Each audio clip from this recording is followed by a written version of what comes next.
तत्त्वमध्यादिलक्ष्यम् एकं नित्यं विमलमचलं सर्वधी साक्षिभूतं भावातीतं त्रिगुणरहितं सद्गुरुं तन्नमामि सद्गुरुं तन्नमामि।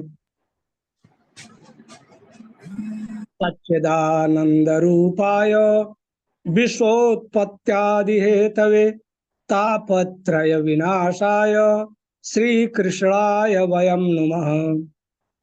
श्रीकृष्णाय वयं नुमः। श्रोत्रिय कर दिया था इसलिए शिव स्वरूप मैं अनम्यूट कर देता हूँ। शिष्यों के भ्रम को दूर करने वाले परम पूज्य सद्गुरुदेव भगवान के श्री चरणों में कोटि कोटि प्रणाम वंदन अभिनंदन करते हुए मंच से जुड़े सभी आदरणीय गुरु भाइयों एवं आदरणीय गुरु बहनों को सादर प्रणाम करता हूं। और आज भजन के लिए सर्वप्रथम श्रीमती आदरणीय बहन उषा भसीन जी को निमंत्रित करता हूं। वे एक भजन प्रस्तुत करने की कृपा करें। आदरणीय बहन श्रीमती उषा भसीन जी।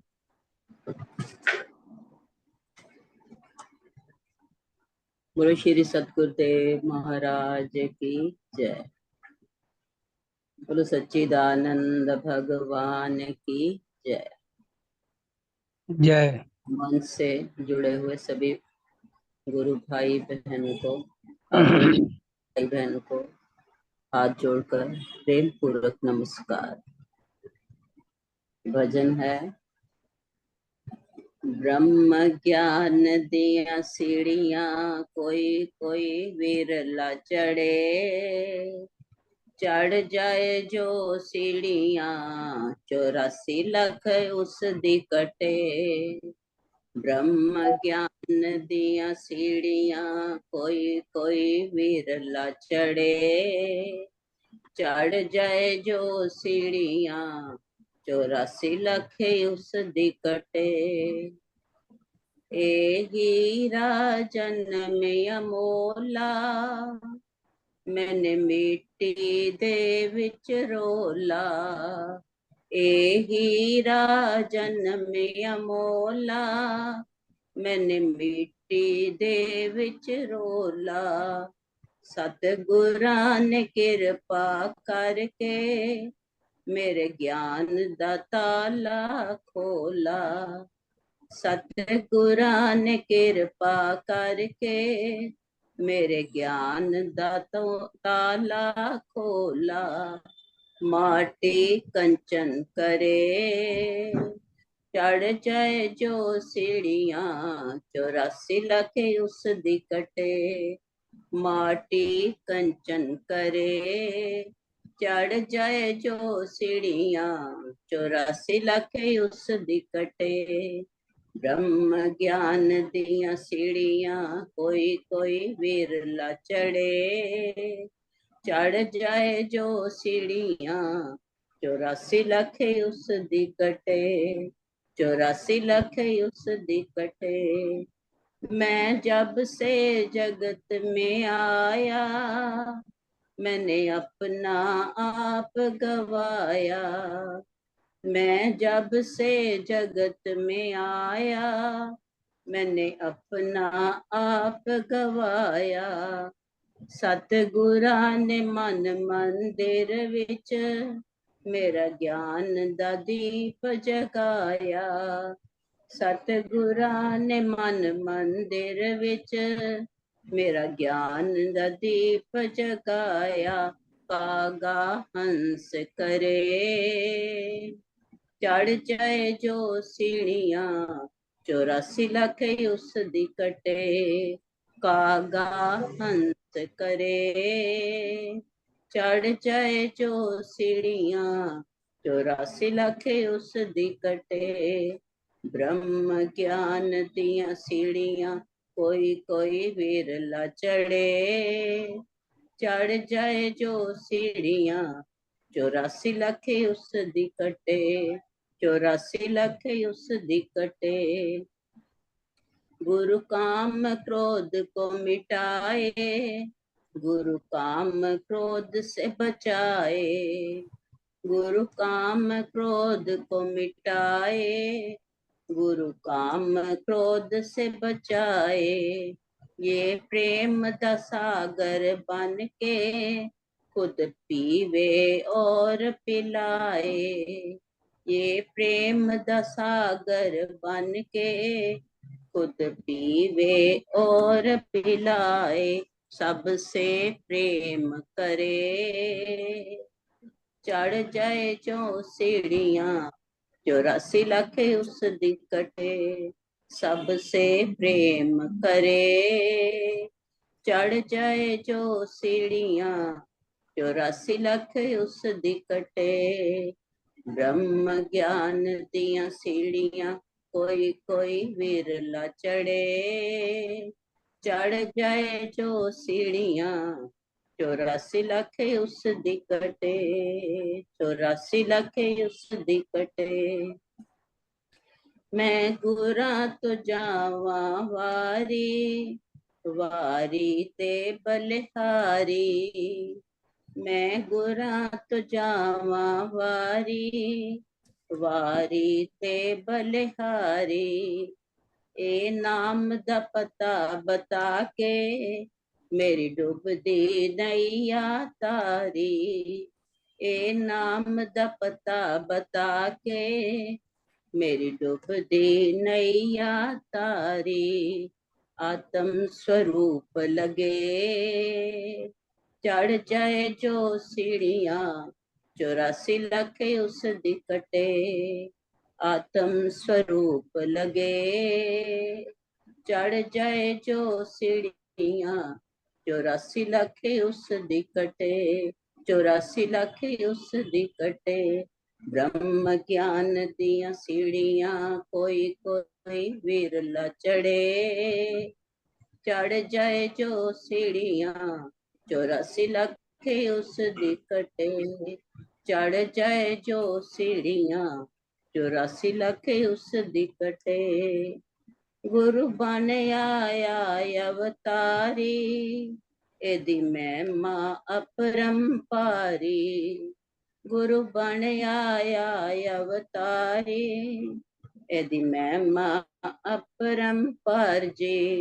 कोई माने या ना माने ये तो मेरा कृष्ण मुरारजी, कोई माने या ना माने ये तो मेरा कृष्ण मुरारजी। गोपियां दे भाग जगे चढ़ जाए जो सीढ़ियां 84 लख उस दी कटे, गोपियां दे भाग जगे चढ़ जाए जो सीढ़ियां 84 लख उस दी कटे। ब्रह्म ज्ञान दियां सीढ़ियां कोई कोई विरला चढ़े। चढ़ जाए जो सीढ़ियां 84 लख उस दी कटे, चढ़ जाए जो सीढ़ियां 84 लख उस दी कटे, 84 लख उस दी कटे, 84 लख उस दी कटे। बोलो श्री सतगुरुदेव महाराज की जय। बहुत बहुत धन्यवाद। बड़ा ही सुंदर भजन आदरणीय गुरु बहन जी ने प्रस्तुत किया है। गुरु की अपार महिमा गाई गई है और ब्रह्म ज्ञान की सीढ़ियों पर, ब्रह्म ज्ञान की देहली पर जो चढ़ जाता है, कोई कोई बिरला ही चढ़ पाता है। जो चढ़ जाता है वो 84 लाख योनियों से उबर जाता है, पार हो जाता है। और सतगुरु ने कृपा करके ज्ञान प्राप्ति के लिए ताला खोल दिया है।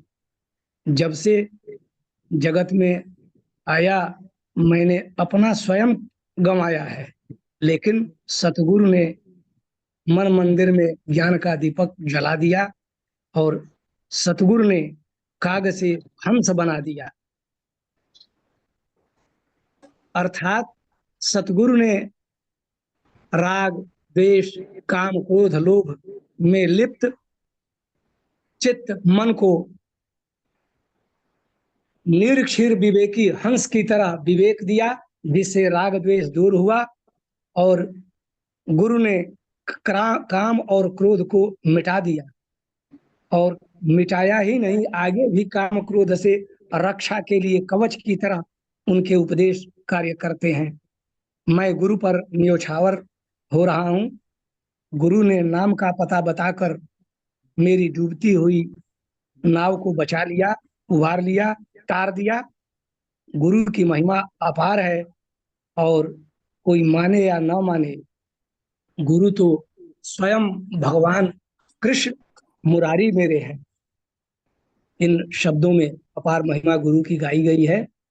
इसके साथ ही मैं अपने आदरणीय और सूक्ष्म बुद्धि संपन्न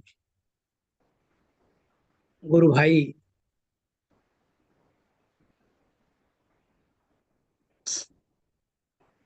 हम लोगों के निर्देशक शर्मा जी से निवेदन करता हूं कि आज के दिव्य अमृत वाणी गुरुदेव की श्रवण कराने की कृपा करें। आदरणीय शर्मा जी।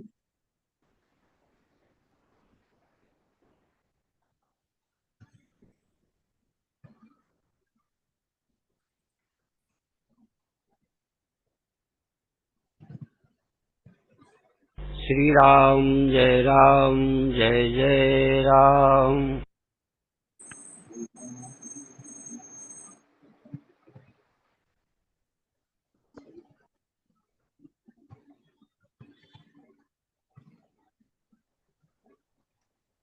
एक मिनट, मिश्रा जी आवाज ठीक आ रही है? जी ठीक आ रही है।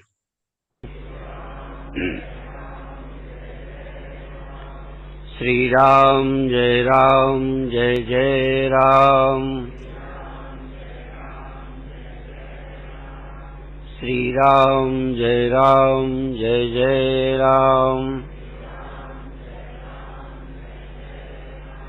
सच्चिदानंद भगवान की, सनातन धर्म की। सुसुप्ति में भी आत्मा अज्ञानी नहीं होती।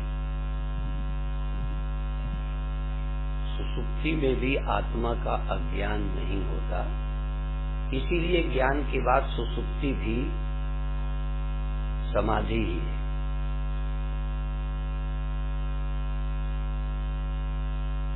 आत्मज्ञान के विषय में भ्रम टूट जाने के बाद समाधि और सुसुप्ति का भेद खो जाता है। इसी तरह से जैसे पदार्थ देखने की इच्छा जब निवृत्त हो जाती है तो प्रकाश और अंधकार के समय में भी नेत्र एक समान रहता है। नेत्र प्रकाश के समय और अंधकार के समय दोनों में एक समान रहता है। जरा भी फर्क नहीं है अंधेरे और प्रकाश के होने पर नेत्र में। इसी तरह से मुझात्मा में सुषुप्ति और जागृत अवस्था में किंचित भेद नहीं।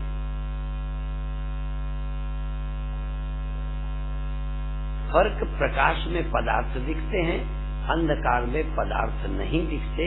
और चूंकि पदार्थ देखने को ही हमने जानना मान रखा है या देखना मान रखा है, इसलिए अंधेरे में पदार्थ न दिखने से अंधेरा दिखने पर भी हम आरोप कर लेते हैं कि हमें नहीं दिखता, जबकि हमें नहीं दिखता इससे ज्यादा झूठ और कुछ नहीं है। और पर आपको लगता है, आप सबको यही लगता है कि हमें नहीं दिखता अंधेरे में। तो क्या अंधेरे में आप अंधे हैं? क्या अंधेरे में आपकी आंख अब नहीं देख रही? अब भी अंधेरे को देख रही। अंधेरा साफ नजर आ रहा है, आंख बिल्कुल है, पर हमारी बुद्धि चूंकि पदार्थ देखने की आदि है, इसलिए दिखने पर आप कहेंगे हमें दिखता है, पदार्थ न दिखने पर आप कहेंगे हमें नहीं दिखता। इसी तरह हम चेतन और ज्ञान मानते हैं जगत दिखने, जगत दिखने को ज्ञान मानते हैं, और जब जगत नहीं दिखता निद्रा के कारण तो हम अज्ञानी मान लेते हैं, पर आत्मा अज्ञानी न कभी रहा है और न आत्मा कभी अज्ञानी हो सकता है।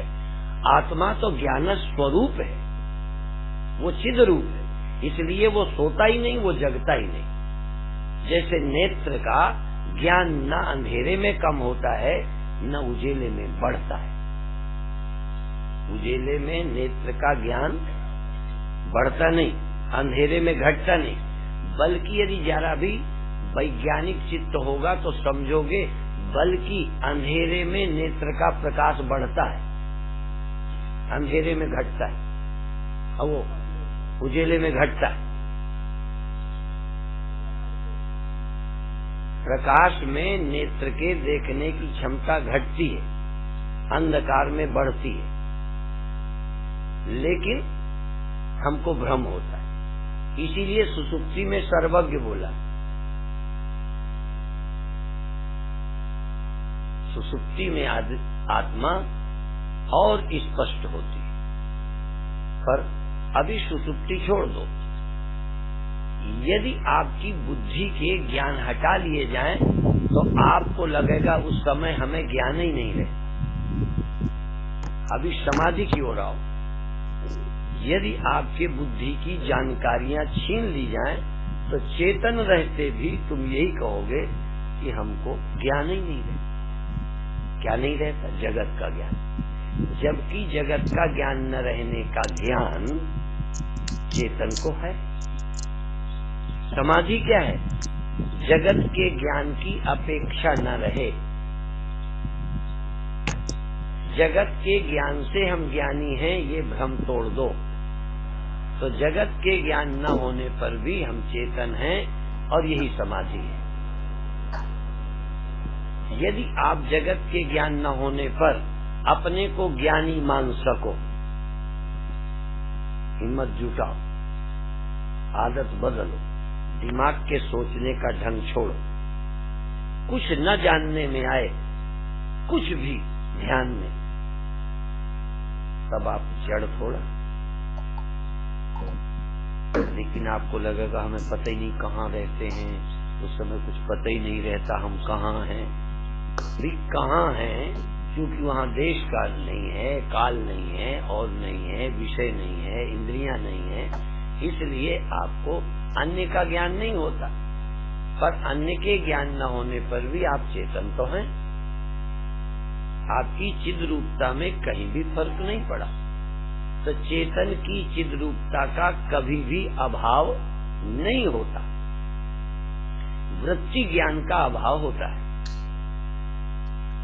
विषय वृत्ति का अभाव होने से, वृत्ति का विषय ग्रहण न होने से हमको अपने में अज्ञान का आरोप हो जाता है। जैसे अंधेरे में संसारी आदमी, चूंकि आप चीजें देखने के आदी हैं, इसलिए अंधेरे में आप नेत्र में न दिखने का आरोप करते हो। नहीं, अंधेरे में भी आपकी आंख सही सलामत है और आपको अंधेरा दिख रहा है। और ईमानदारी से अब सोचना शुरू करो, अंधेरे में मुझे दिखता है, पर ये कहो अंधेरा, नेत्र मेरा ठीक है, अंधेरे में मुझे दिखता है, पर समान नहीं दिखता, व्यक्ति नहीं दिखते, क्योंकि वस्तुओं पर पर्दा अंधेरे ने डाला है, नेत्र पर नहीं। ये भी आप लोगों को अभी भ्रम है कि आंखों में पर्दा होता है। अंधेरा कभी भी आंखों पर पर्दा डालता ही नहीं। देखो,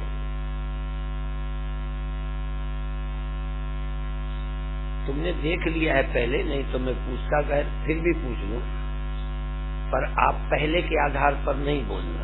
इस समय देख के बोलो, पहले का याद छोड़ दो कि इसके कपड़े के भीतर क्या है। तो तुम्हारा नेत्र मैंने ढांक दिया क्या? क्या ढाका है मैंने?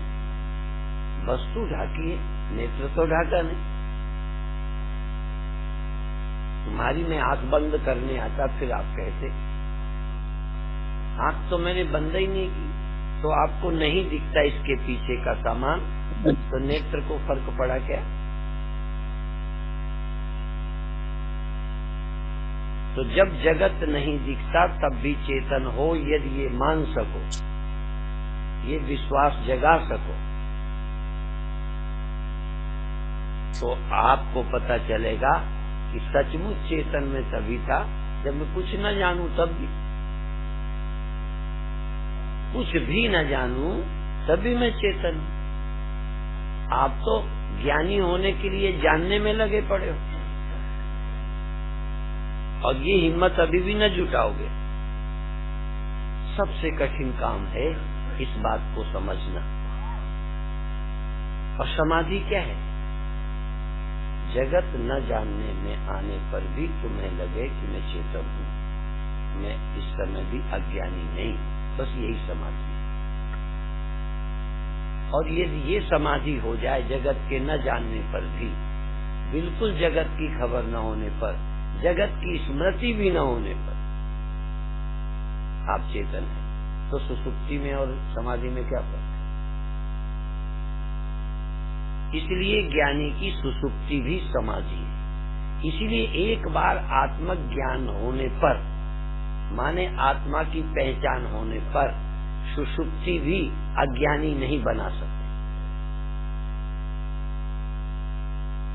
जब तक हम स्वरूप को नहीं जानते थे तभी तक हम समाधि लगाते थे और सुसुप्ति को अज्ञान की अवस्था कहते थे।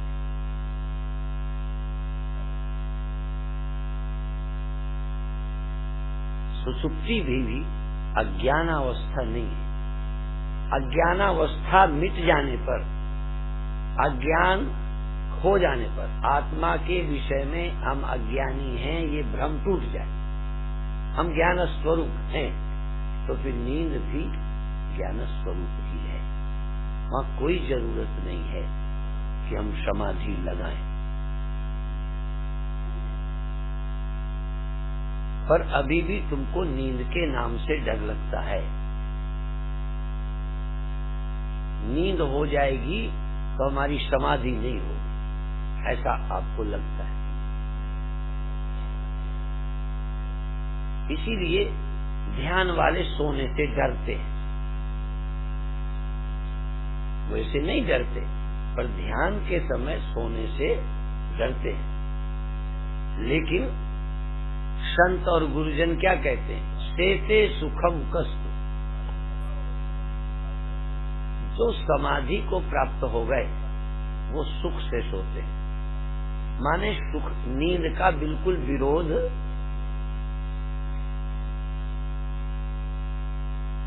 जिज्ञासु अज्ञानी ध्यान वाला विरोध करे तो जचता है। ज्ञानी क्यों विरोध करेगा नींद का?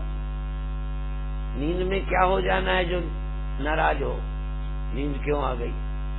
इसलिए ज्ञानी ध्यान में भी, भजन के समय भी आराम से नींद आए तो उसका विरोध नहीं करता, सुख से सो जाता है, बिना विक्षेप के सो जाता है। बाद में भी विक्षेप नहीं मानता, हाय मुझे नींद आ जाती है, भजन ही में नींद आ जाती है, ध्यान में ही नींद आ जाती है। नींद आ जाती है तो तुम क्या हो गए?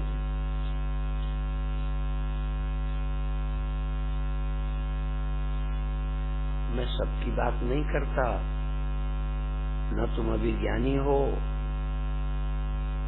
ज्ञानी की समाधि और सुसुप्ति का भेद मिट जाता है।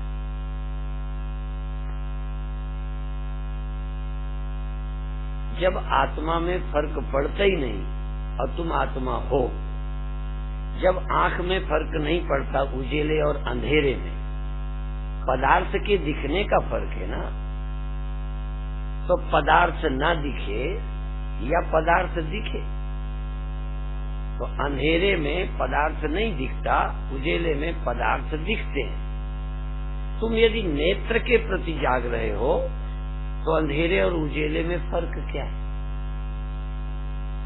नेत्र तुम नेत्र हो, तो अंधेरे उजेले में नेत्र में क्या फर्क पड़ा? इसी तरह से तुम चेतन हो, तो जागे हो या सोए हो?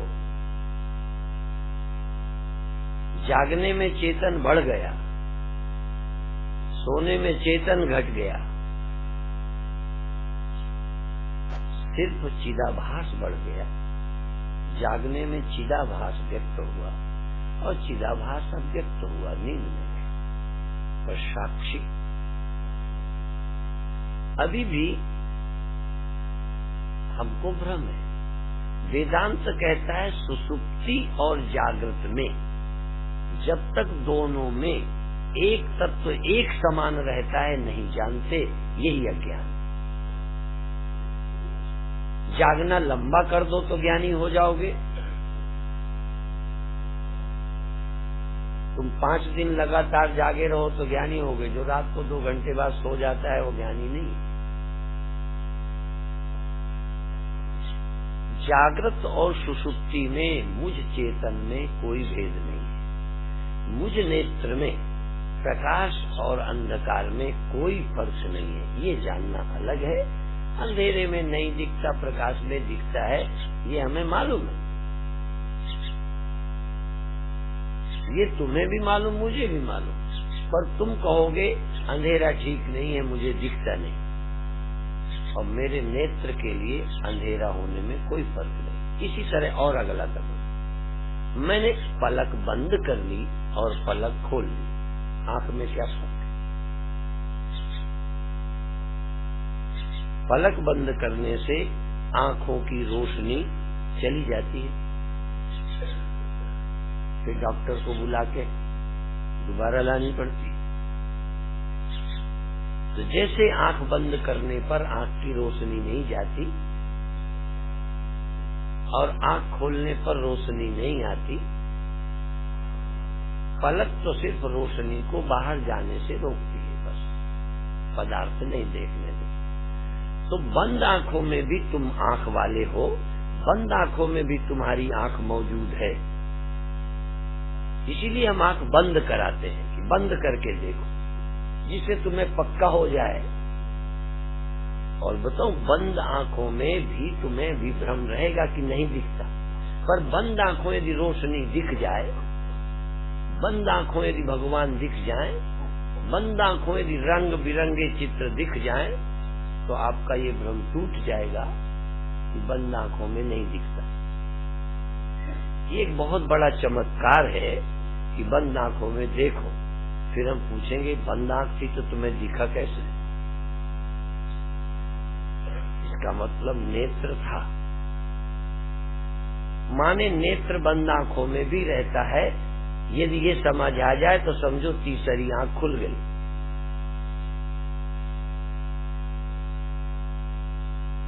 तुम वहां पर भी देख रहे हो।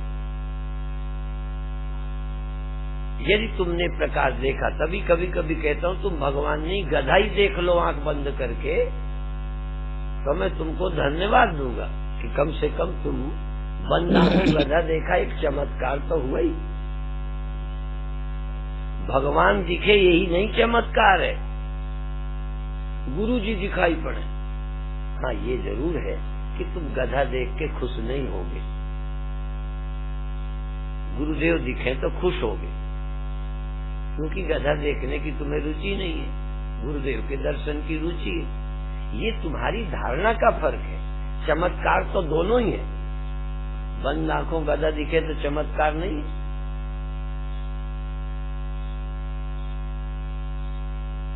बंद आंखों उजेला दिखे, चाहे रंग दिखे, कुछ भी दिखे, दिखा। आंखें बंद होते भी दिखा, ये चमत्कार।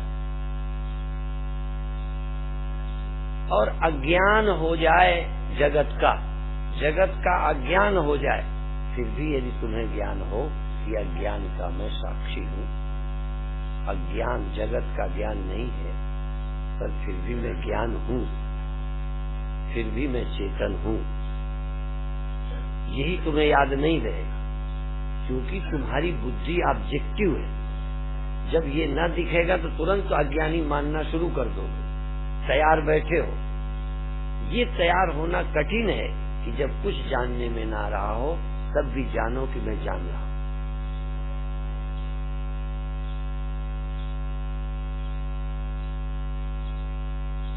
और जब तक ये जानने की गंदी आदत जो पड़ी हुई है और न जानने में आने पर हम अज्ञानी, तब तक तुम्हें कोई ज्ञानी कर नहीं सकता। ज्ञानी होने के लिए करना ही कुछ नहीं, सिर्फ अज्ञान काल में जब जगत का भान नहीं है, स्मरण भी नहीं, प्रत्यक्ष भी नहीं है और स्मरण भी ना हो। मान लो चित्रकूट का स्मरण भी ना हो तो अब कल्पना करो जरा, तुम चित्रकूट में यहाँ बैठे हो, ये प्रत्यक्ष, और आंख बंद करके स्मरण में तुम कहाँ बैठे हो? स्मरण में भी चित्रकूट में, या फिर स्मरण में थोड़ा देर को अतर्रा, बांदा, कानपुर और कहा जहां जहां के हो, या तो यहाँ होगे स्मरण में या कहीं होगे स्मरण। अब दोनों स्मरण छूट जाए, न यहाँ हो न और कहीं हो, तो होगे कि मर जाओगे? तो तुम कहोगे हमें पता ही नहीं हम कहाँ थे, क्योंकि तुम्हारे पास पता या तो इसका हो या स्मरण हो। तो जब स्मरण नहीं है, प्रत्यक्ष नहीं है, तो कहाँ बताओगे? तो तुम हो नहीं कि ये नहीं बता सकते कहाँ है।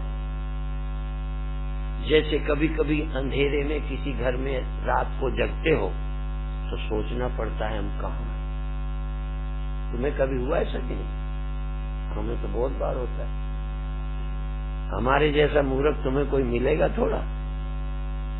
हाँ, मैं इसलिए कह देता हूँ आज अपने लिए भी कि दूसरों को कहता रहता हूँ, कहीं तुम्हें ये न लगे स्वामी जी औरों को मूर्ख कहते हैं, इसलिए मैं अपने को भी कह नहीं जा रहा। तुम्हारी छाती ठंडी हो जाएगी कि स्वामी जी बड़े विनम्र हैं, अपने को भी मूर्ख कह देते। तुम्हें कहूंगा तो अहंकारी लगूंगा। तुम्हारी परिभाषाएं बड़ी विचित्र। यदि तुम्हें कोई स्मरण ना हो, स्मरण छीन लिए जाए तो बताओ कहाँ हो? और जिस दिन ये सारे स्मरण छूट गए, तुम कहाँ हो? उस दिन पता चलेगा कि न देश है, न काल है, न वस्तु है, इन तीनों से अतीत सिर्फ तुम ही हो और कुछ नहीं।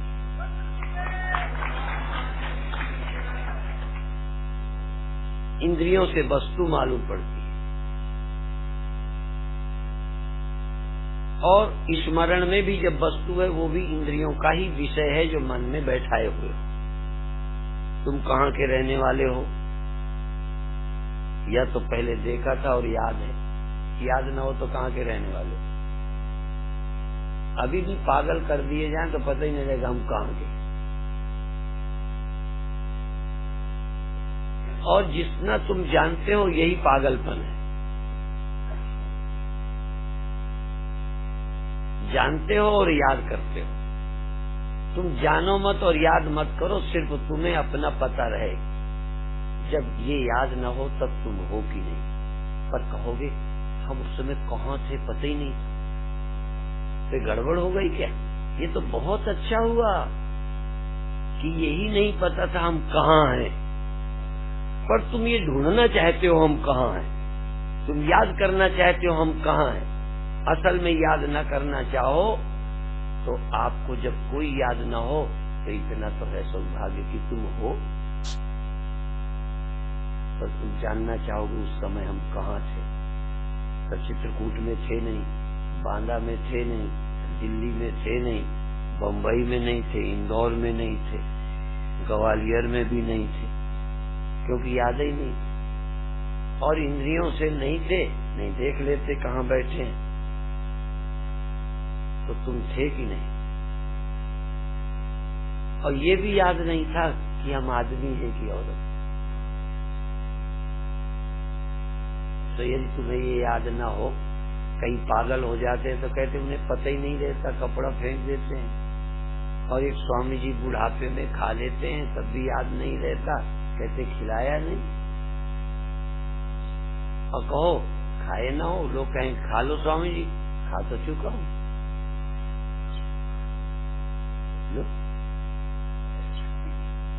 यादें यदि गड़बड़ा जाए तो ये पता लगाना ही बड़ा मुश्किल है कि खाया है कि नहीं खाया। और बुढ़ापे में यादें गड़बड़ा जाती। फिर लोग कहते हैं अब स्वामी जी का दिमाग ठीक नहीं था। असल में ये जितना खराब है वो सब ठीक हो रहा है। तुम जो ये परिभाषा बना रखे हो खाया नहीं खाया है नहीं है, एक सेकंड को आज तक का किया हुआ भूल जाओ, जाना हुआ भूल जाओ तो तुम कहाँ के रहने वाले, तुम कौन हो। और जिस दिन तुम ये न बता सको उस दिन समझो तुम ब्रह्म हो।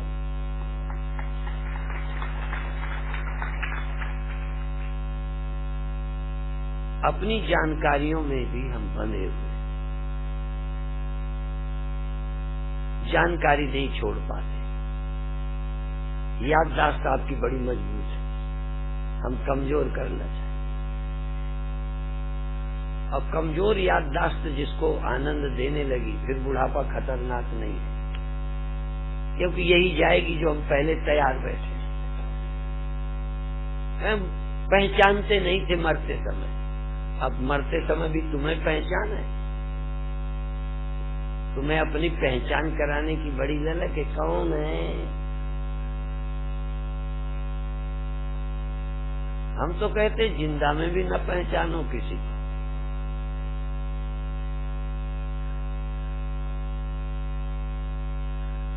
इसी का नाम ध्यान है कि तुम सारी स्मृतियां योगस्थित वृत्ति निरोधा, स्मृति विपर्य विकल्प प्रत्यक्ष, प्रत्यक्ष न हो स्मृति न हो निद्रा न हो, निद्रा न हो प्रत्यक्ष न हो स्मृति न हो तो तुम क्या हो। स्मृति होगी तो आदमी होगे, प्रत्यक्ष होगा तब भी, स्मृति होगी तो कहीं होगे, स्वर्ग में होगे, नरक में होगे, स्वप्नों में होगे, स्वप्नों में कहीं होते तो स्वप्नों में भी कहीं होगे, स्मृति में भी कहीं होगे, प्रत्यक्ष में होगे। और निद्रा सबसे खतरनाक, निद्रा, निद्रा में पता नहीं था कहाँ थे। अब आप स्मृति विकल्प निद्रा प्रत्यक्ष स्वप्न सबसे रहित हो जाओ। स्मृति भी स्वप्न ही, स्वप्न और स्मृतियों से मुक्त हो जाओ। स्मृतियों से जितना तुमने स्मृति गाई है फिर देखो तुम हो कि नहीं। एक बार तो तुम्हें आदत नहीं लगेगा हम ये तो कहोगे थे तो, पर कहाँ थे ये जानने की इच्छा है। भगवान कहाँ रहते, हम कहाँ रहते हैं, जहाँ रहे हो बताते हो। ये तुम्हारा बेघरबार कर देना एक बार। अनिकेता स्थिरमती भक्तिमान सब में प्रियो नरा, अनिकेत हो जाओ, स्मृति शून्य हो जाओ, विकल्प शून्य, प्रत्यक्ष शून्य, निद्रा रही। देखो हो क्या हो तो बता नहीं सकते थे तो, पर बता नहीं सकते क्या थे कैसे थे, क्योंकि जितनी व्याख्या होती है वो ऑब्जेक्ट की होती है, विषय की होती है। ऐसा था वैसा था वैसा थे कि नहीं कहते तो, पर बता नहीं सकते, वर्णन नहीं कर पाते क्या था कैसे था। वैसे तो कुछ अनुभव भी होते हैं, उनको भी शब्द नहीं दे पाते। ऐसा ऐसा था, कुछ हो रहा था, ऐसे कुछ हो रहा था, उसके लिए शब्द नहीं दे पाते। तो भाई यतो वाचो निवर्तन्ते अप्राप्य मनुषा सह, जहाँ से वाणी लौट आती है और मन जिसे प्राप्त नहीं करता। अप्राप्य मनुष्य, मन से भी अप्राप्य है,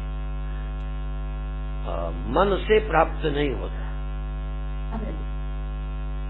और तुम मन से पाना चाहते। यह तो वाचो निवर्तन, जिसका वर्णन वाणी नहीं कर सकती, जिसका वर्णन वाणी नहीं कर सकती, तो तुम्हारी वाणी विशेष है जिसका वर्णन करोगे। तुम्हारा विशेष मन है जिससे जानोगे। अप्राप्य मनुष्य, मन से प्राप्त नहीं होता, बल्कि मन जहां नहीं रहता। मन समेत जेहि जान न बाणी, मन सहित वाणी, वाणी सहित मन जिसे नहीं जान सकते। तो एक बार तो मन रहित वाणी रहित हो जाओ।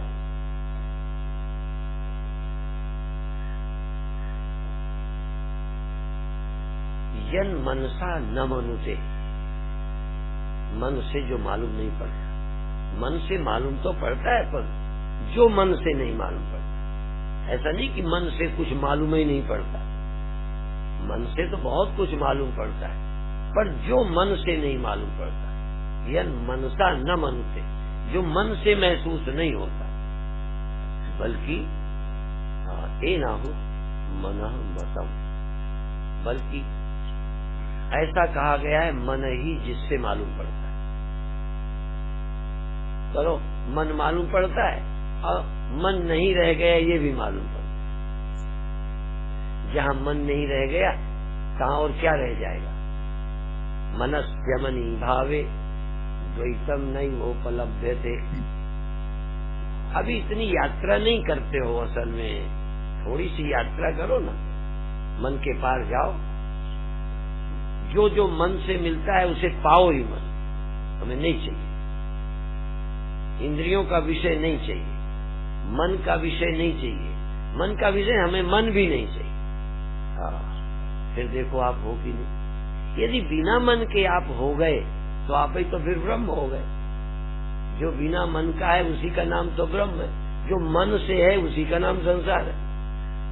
जो मन और इंद्रियों को से मालूम पड़ता है वो संसार, और मन और इंद्रियां भी संसार की सूचक हैं। मन और इंद्रियां नहीं है तो जो बच गया बिना मन का, और बिना मन का बचेगा तो आत्मा के सिवा परमात्मा भी नहीं बचेगा। ये ध्यान रखना। मन के बिना, मन के न रहने पर जो बचेगा वो आपके सिवा कोई और नहीं होगा, क्योंकि मन बचा नहीं, और की बात कौन करेगा। और मन नहीं बचा और नहीं बचा, और यदि बचा तो सिवा तुम्हारे होगा कौन।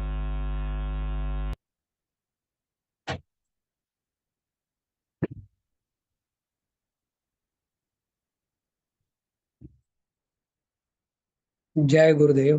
जय गुरुदेव, जय गुरुदेव। आज का प्रवचन बड़ा ही महत्वपूर्ण है। सदगुरुदेव भगवान ने कहा, सब कुछ छूट जाने के बाद जो बच जाता है वो वही सत्य है, और जिसे जो स्वरूप है हमारा उसे जानना है।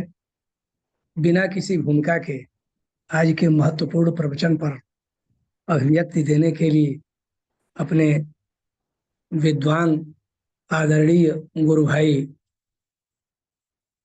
श्री राम अवतार गुप्ता जी से निवेदन करता हूं कि आज के प्रवचन पर अपनी अभिव्यक्ति देने की कृपा करें। जय गुरुदेव। जय गुरुदेव।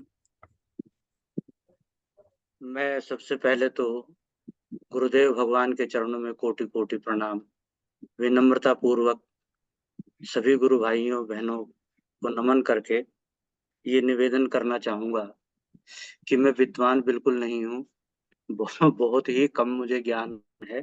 फिर भी मुझे ये अवसर मिलता है कि मैं गुरुदेव भगवान के प्रवचनों पर कुछ कहूँ, तो मुझे कभी कभी तो थोड़ी लज्जा सी आती है कि मैं इस योग्य भी हूँ या नहीं, लेकिन फिर भी मैं प्रयास करूंगा।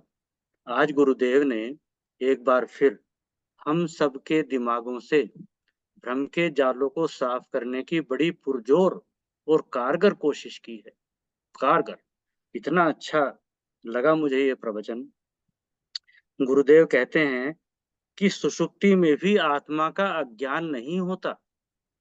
आत्मा उसमें भी अज्ञानी नहीं होती है कि आत्मा अपने आप को न जान सके, या आत्मा जो हमको लगता है कि हमें सुषुप्ति में कुछ होश ही नहीं था, हमें तो कुछ पता ही नहीं था, तो वो चिदाभास को नहीं पता था, लेकिन आत्मा को सब कुछ पता है। आत्मा पूर्ण ज्ञान में रहती है और सदैव रहती है। गुरुदेव इस बात को बहुत अच्छी तरह से समझाते हैं, कहते हैं कि जागृत और सुषुप्ति में किंचित मात्र भी भेद नहीं रहता, लेकिन किसको? जो ज्ञानी है, जिसने आत्मा के बारे में जिसके भ्रम दूर हो गए हैं, जिसको ज्ञान हो गया है, उसके लिए जागृत और सुषुप्ति में कोई भेद नहीं रहता, और उसके लिए सुषुप्ति ही समाधि है। उसको फिर समाधि की आवश्यकता ही नहीं। गुरुदेव कहते हैं कि जब तक हमें ज्ञान नहीं हुआ, हमने खूब समाधि लगाई, लेकिन जब ज्ञान हो गया तो फिर सुषुप्ति भी समाधि हो गई, इसलिए समाधि की आवश्यकता ही नहीं रही। अब हमें ये भ्रम क्यों होता है कि हम अज्ञानी हो गए, हमें कुछ आभास ही नहीं रहता है सुषुप्ति में? वो इसलिए रहता है क्योंकि हमने पदार्थ के दिखने को ही देखना मान रखा है और उससे प्राप्त जानकारी को ही ज्ञान मान रखा है। जो कुछ हमें दिखता है जगत, बस हम समझते हैं कि हमें ज्ञान मिल गया। इसलिए जब हमें ये जगत नहीं दिखता सुषुप्ति में, तो हमें लगता है कि हमें वहां कोई ज्ञान नहीं रहता, हम होश में नहीं रहते। यद्यपि जो चेतन है वो कभी अज्ञानी नहीं होता, कभी बेहोश नहीं होता, वो सदैव होश में ही रहता है। उसके लिए जागृत एक जैसा है, सुषुप्ति भी एक जैसी है। केवल अंतर किस बात का है? पहले भी गुरुदेव भगवान ने बताया था, अवेयरनेस का, कि हम जागे हुए कितने हैं। निद्रा में हम पूरी तरह बेहोश हैं, समाधि में हम पूरी तरह जागे हुए हैं। वो जागने की अवस्था के अनुरूप तो जागृत स्वप्न सुषुप्ति है। और गुरुदेव ने तो यहाँ तक कह दिया कि ये तो 3 अवस्थाएं कहने के लिए कही जाती हैं, अवस्थाएं तो शायद हजारों हैं। जिस जिस स्तर से हमारी अवेयरनेस गुजरती है, हमारा होश गुजरता है, उतनी ही अवस्थाएं हमारे चिदाभास की हो जाती हैं। और जो जागता सोता है वो चैतन्य कभी नहीं, चित्त चैतन्य कभी नहीं सोता जागता, वो केवल चिदाभास सोता जागता है। गुरुदेव कहते हैं कि जगत के जानने की अपेक्षा न रहे और जगत के ज्ञान से हम जो ज्ञानी हैं ये भ्रम को हम तोड़ दें, तब भी हम चेतन हैं। इस बात तक यदि हम पहुंच गए तो फिर हमें उस ज्ञान की प्राप्ति में, जो हमारा ही ज्ञान है, हमारे अपने स्वयं का ज्ञान है, उसके जानने में कोई नहीं रोक सकता। क्यों? क्योंकि जो बचेगा वो हमारा स्व ही बचेगा, हम ही बचेंगे। इसलिए हमें अपने आप को जानने में फिर कुछ भी प्रयास नहीं करना, केवल क्या करना है? जो बाहर के ज्ञान है उनका निराकरण करते जाना है कि ये मैं नहीं हूँ, ये मुझे नहीं चाहिए। गुरुदेव ने तो कहा कि ये ज्ञान ही नहीं, हमें मन भी नहीं चाहिए, मन से भी अमन हो जाना है। गुरुदेव कहते हैं कि जब आपको लगता है कि पता नहीं हम कहाँ थे, तब आपकी चित्त रूपता तो थी। यदि किसी को ध्यान में कभी ऐसा लगता है कि पता नहीं मैं कहाँ था, मुझे याद ही नहीं, मुझे होश ही नहीं, तो गुरुदेव कहते हैं कि ये बड़ी अच्छी बात है। ये बड़ा अच्छा सूचक चिन्ह है इस बात का कि आपने ध्यान में प्रगति की है। अगर आपको ऐसा लगता है कि हमें कुछ होश ही नहीं, हमें कुछ याद ही नहीं, तो कोई बात नहीं है। क्यों? क्योंकि उस समय आप तो थे, आप जानने वाले तो थे कि हाँ मुझे ये ऐसा लगा कि मुझे कुछ पता ही नहीं चल पा रहा है। गुरुदेव कहते हैं कि आप ज्ञानी होने के लिए जानने में लगे पड़े हो, ये जानकारी इकट्ठी करूं, वो जानकारी इकट्ठी करूं, गुरुदेव ने ये वाला श्लोक बोला था, गुरुदेव ने ये वाले 2 शब्द कहे थे, जानकारियां इकट्ठी करने में लगे हैं हम। गुरुदेव कहते हैं कि यदि तुम जब उस अनुभव तक पहुंचोगे और अकेले होगे, तो परमात्मा भी नहीं रहेगा, गुरुदेव भी नहीं रहेंगे, जगत की तो छोड़ो, ये भी जगत का ही हिस्सा है। वहां जो बचेगा वो सिर्फ आत्मा ही बचेगा, तुम ही बचोगे और तुम्हारा ज्ञान तुम ही को होगा। ज्ञानी की सुषुप्ति भी समाधि है जब तक हम ज्ञानी नहीं थे तब तक हम समाधि लगाते थे। गुरुदेव ने बताया कि ध्यान में भी आप नींद से डरते हैं कि हाय हमें नींद आ जाती है, भजन में भी नींद आ जाती है।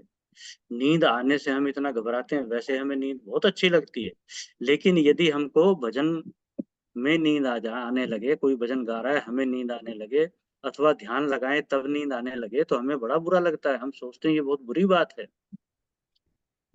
नींद से हम डरते हैं, यद्यपि ज्ञानी के लिए नींद भी समाधि है।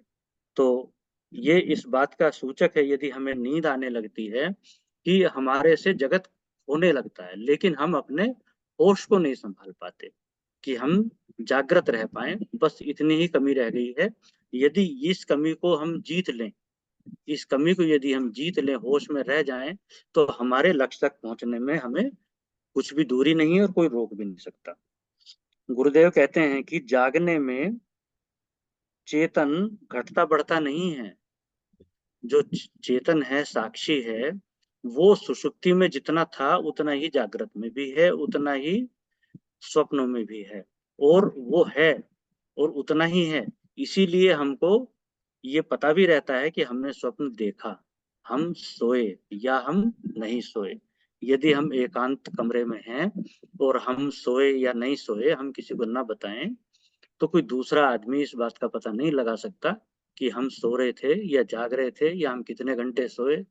चाहे कोई झूठ बोल दे कि आज तो मुझे नींद ही नहीं आई ठीक से, चाहे वो खूब खर्राटे मार के सोया हो, लेकिन उसको पता रहेगा। क्यों पता रहेगा?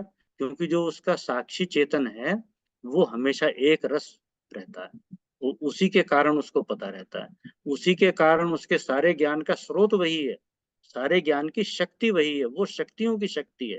लेकिन हम उसी से हमारी नजर फिरी हुई है, वो जगत की तरफ है, और जगत से जो ज्ञान मिलते हैं उन्हीं को हम समझते हैं ये हमें ज्ञान मिला।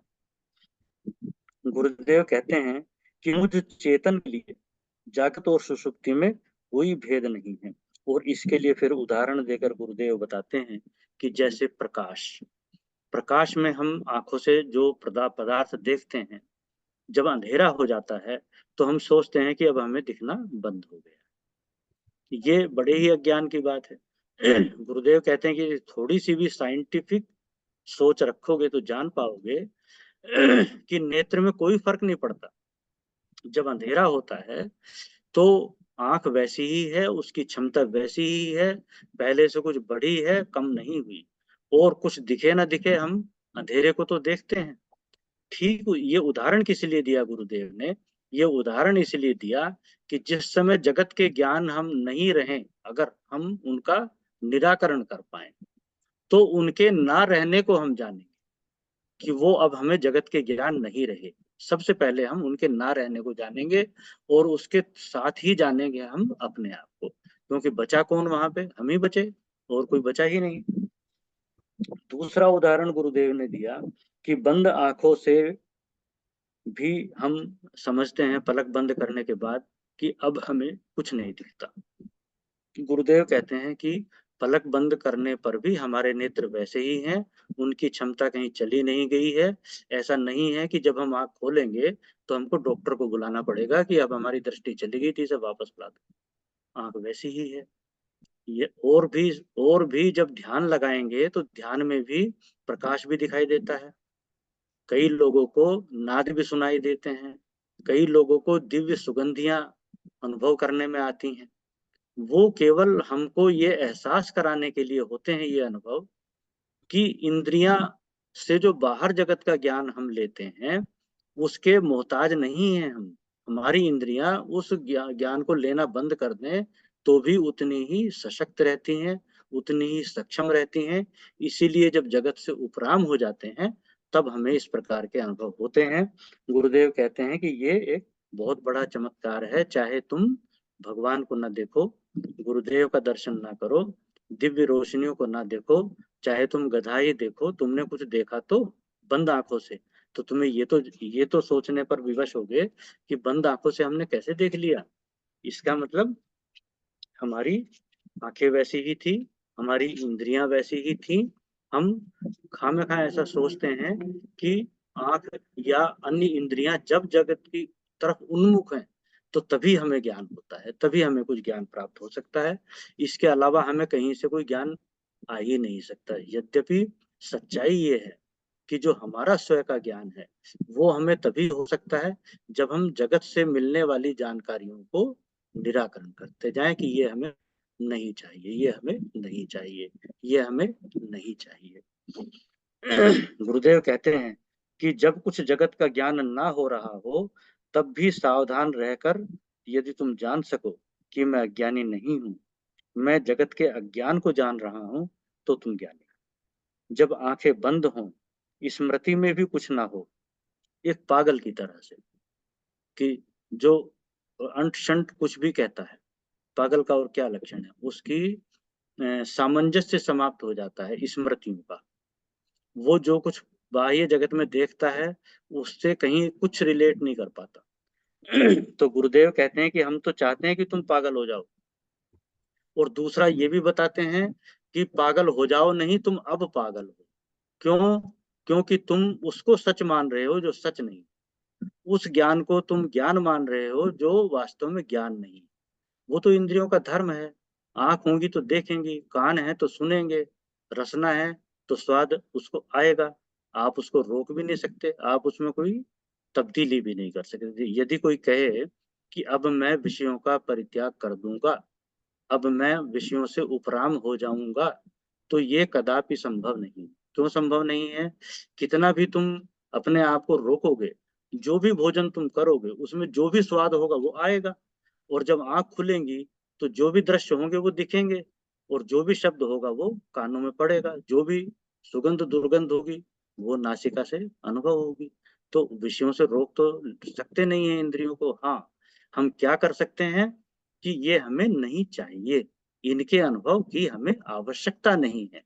न केवल इंद्रियों से प्राप्त होने वाले अनुभवों की हमें आवश्यकता नहीं है, बल्कि मन से प्राप्त होने वाले अनुभवों की भी आवश्यकता नहीं है, हमें स्मृतियों की भी आवश्यकता नहीं है, हमारी इनकी रिक्वायरमेंट नहीं है। हम दिन भर हमारा मन दौड़ता है, चिंतन करता है, उतना चिंतन करने की हमें जरूरत भी नहीं, फिर भी करते हैं।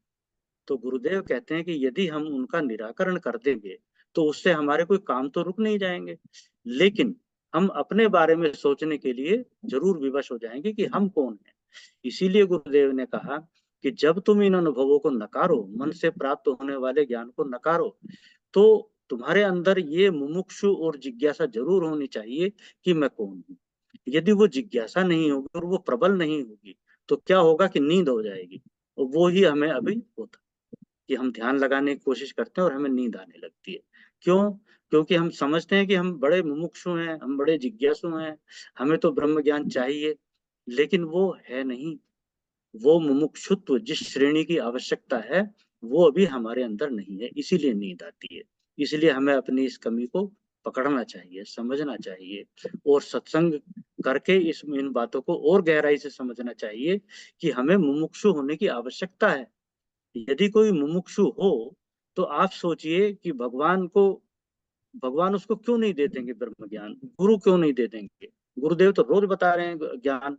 हमारे हमारे मुमुक्षुत्व में कमी है, हमारी जो निष्ठा है उसमें कमी है, हमें इस बात को समझने की आवश्यकता है। गुरुदेव कहते हैं कि बहुत से लोगों की बुढ़ापे में यादें गड़बड़ा जाती हैं, और बुढ़ापे में सबसे पहले याददाश्त ही कम होने लगती है या गड़बड़ाने लगती है, कुछ का कुछ याद रहने लगती है। उससे घबराने की बिल्कुल आवश्यकता नहीं है। गुरुदेव कहते हैं कि हम आपकी जो याददाश्त बहुत तेज है, हम उसे और भी कम करना चाहते हैं।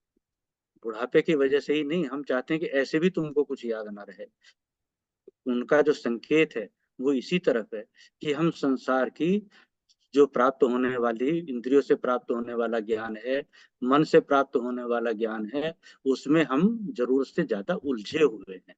गुरुदेव चाहते हैं कि वो उलझाव कम हो, हमारा झुकाव हमारी तरफ हो, हमारे अपने अंदर की तरफ हो। गुरुदेव कहते हैं कि हम चाहते हैं कि तुम जिंदा में भी ना पहचानो किसी को, पहचानना बंद करो।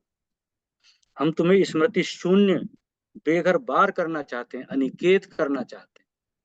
तो उसका ये अर्थ नहीं समझना चाहिए कि गुरुदेव हमें संन्यास दिलाना चाहते हैं।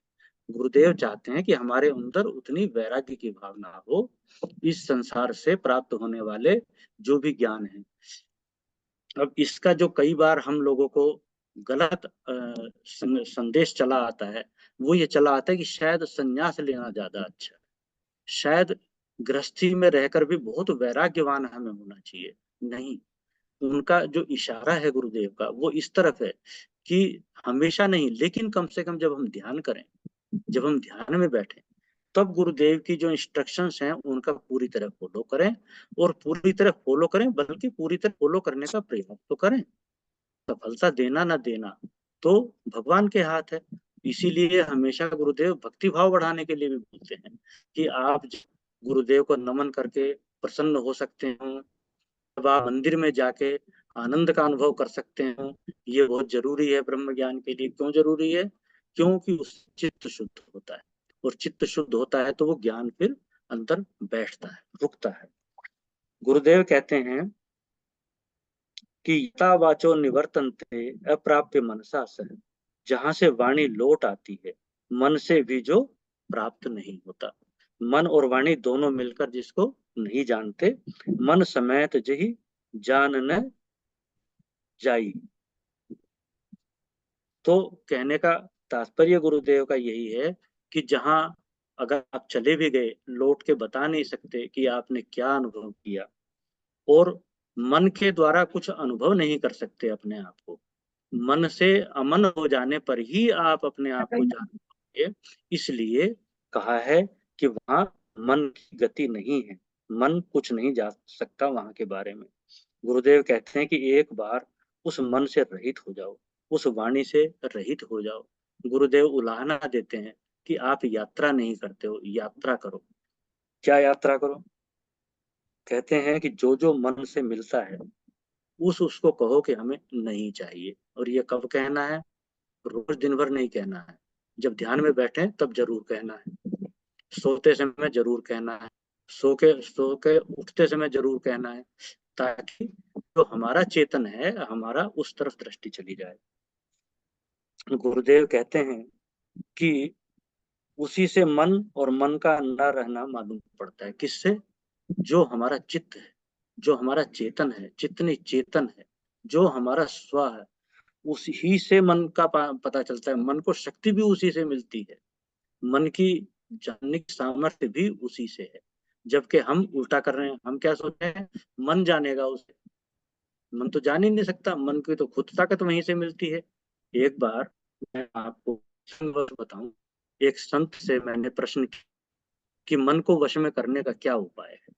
तो उन्होंने मुझे बड़े शांत, वो उस समय कहीं ध्यान समाधि से उठ के आए थे, तो वो इस प्रश्न को उन्होंने इतना दिया मुझे कि बेटा ऐसा हुआ, हम बाजार से एक बहुत बहुत अच्छा चाकू लाए खरीद के, छुरा और कटहल लाए, और हमने उस छुरे से कटहल काटा, और कटहल बहुत बढ़िया कट गया।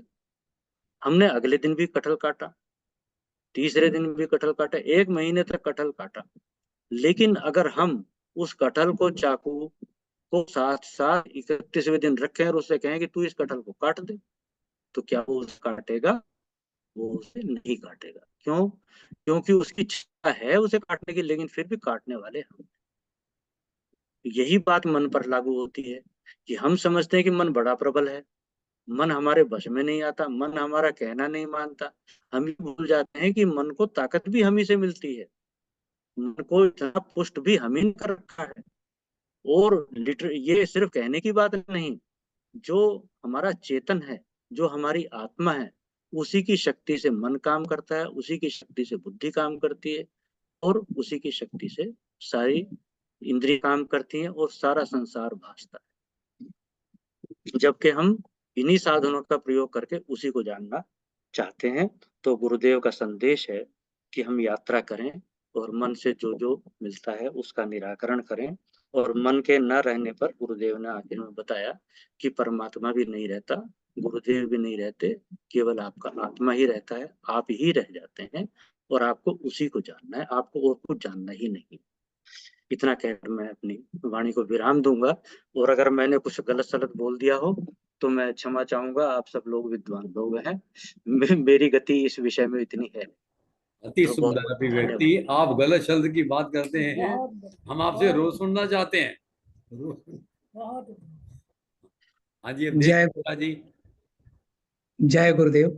जय गुरुदेव। अभी हमारे आदरणीय गुरु भाई जी ने बहुत ही सुंदर अभिव्यक्ति दी है, और इनकी जो भी अभिव्यक्ति अब तक सुनता आया हूं तो बहुत प्रभावित करती है।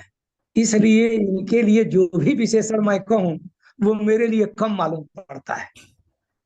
यद्यपि इनकी विनम्रता है कि ये कहते हैं कि मैं विद्वान नहीं हूं। अब विद्वान के क्या लक्षण हो सकते हैं इसके अलावा, और ये व्यवहारिक विद्वान है, केवल विद्वान वाणी के नहीं, व्यवहार पक्ष इनका झलकता है। और बहुत ही सुंदर अभिव्यक्ति इन्होंने दिया है, बहुत बहुत धन्यवाद है। और मैं अब समापन के लिए आदरणीय वरिष्ठ गुरु भाई कमल किशोर पांडेय जी से निवेदन करता हूं कि वे समापन करने की कृपा करें। जुड़े हुए हैं इनको श्री कमल किशोर पांडेय जी। हाँ जी, अच्छा अच्छा, वो नहीं बोल पाएंगे, उन्होंने ऑपरेशन कराया दांतों का। अच्छा अच्छा, वो जो है ना, इसलिए हाँ, वो अभी 12 तारीख तक नहीं, वो अभी अब थोड़े दिन नहीं बोल पाएंगे जी। तो आप महानुभाव से ही सागर में है कि आप आज के सत्संग के कार्यक्रम का समापन करने की कृपा करें। हाँ, धन्यवाद। मैं सबसे पहले धन्यवाद करता हूँ इनका, राम अवतार गुप्ता जी का, जो कहते हैं कि मुझे कहना नहीं आता, लेकिन इतने अच्छे तरीके से इन्होंने आज की अभिव्यक्ति दी है कि मैं धन्य हो गया सुन के। और मैं तो चाहता हूँ कि रोज इन्हीं से करवा दूँ।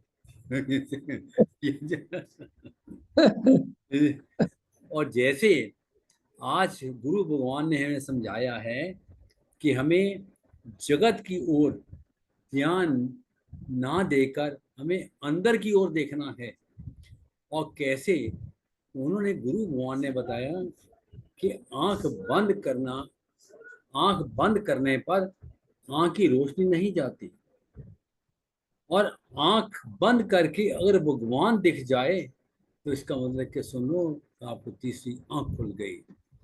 और ये मुख्य विषय का था आज का, और इसको बहुत अच्छी तरह से आज हमने समझा है, जाना है, और इसके लिए मैं गुरु भगवान का और अवधेश कुमार जी का और राम अवतार जी का बहुत बहुत धन्यवाद करता हूँ। और इसी के साथ अभी हम समापन को चलते हैं। गुरुर्ब्रह्मा गुरुर्विष्णु गुरुर्देवो महेश्वरा, गुरु साक्षात् परब्रह्म तस्मै श्री गुरुवे नमः। ध्यान मूलम गुरु मूर्ति पूजा मूलम गुरु पदम, मंत्र मूलम गुरु वाक्य मोक्ष मूलम गुरु कृपा। सर्वे भवन्तु सुखिनः सर्वे सन्तु निरामया, सर्वे भद्राणि पश्यन्तु मा कश्चित् दुःखभाग् भवेत्। बोलिए सद्गुरु भगवान की जय। जय। सनातन धर्म की जय। गौ माता की जय। बोलो सियावर रामचंद्र चंद्र की भगवान जय। की भगवान कृष्ण की जय। जय। आज के आनंद की जय। है। नमो नारायण। नमो नमो नारायण। नारायण। नमो नारायण। नमो नारायण। जय।